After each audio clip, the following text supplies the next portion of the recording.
Little yearly maintenance. Not as dirty as last year, because unfortunately that V, everything comes down and pours right into the top. Pretty clean this year, but I do notice something I didn't notice last year. If you look real carefully with the vibration, look real carefully right here. See how this is popped out? That is not evenly and flush inside there.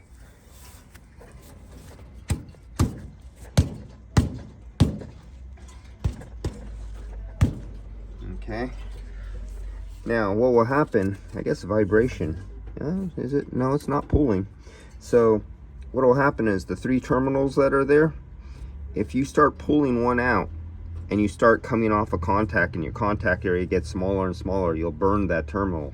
And you can burn it and have to get one of those terminal repair kits, or you could burn it so much and it could get so hot it can actually heat up the fusible. That's not a fuse plug, but it's like a Bakelite material in there, and you could blow out a terminal, cause the arcing, blow out a terminal.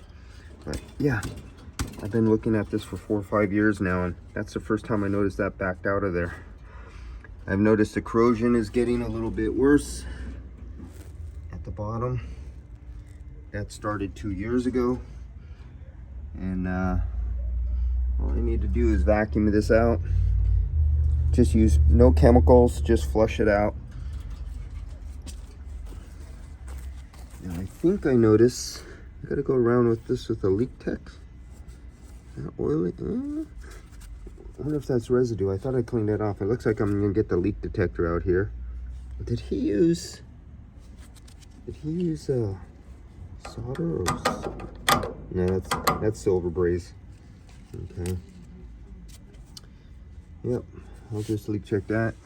The capacitor blew up about 3 years ago, and I replaced the capacitor. As you can see, you got the 200X and the 200 and the 200X turbo, and yes, that's like $300 in capacitors there more. Now this is open and exposed, and I'm gonna check the contacts. Let's see.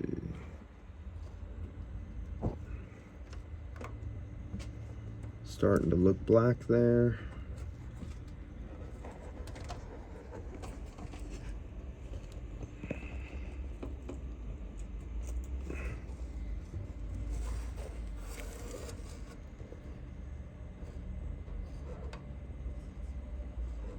Not the worst looking.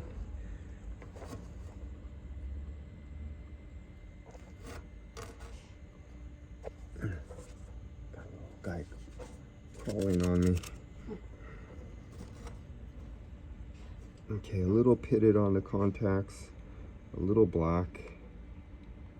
Take care of that this upcoming spring. Change that later. Okay.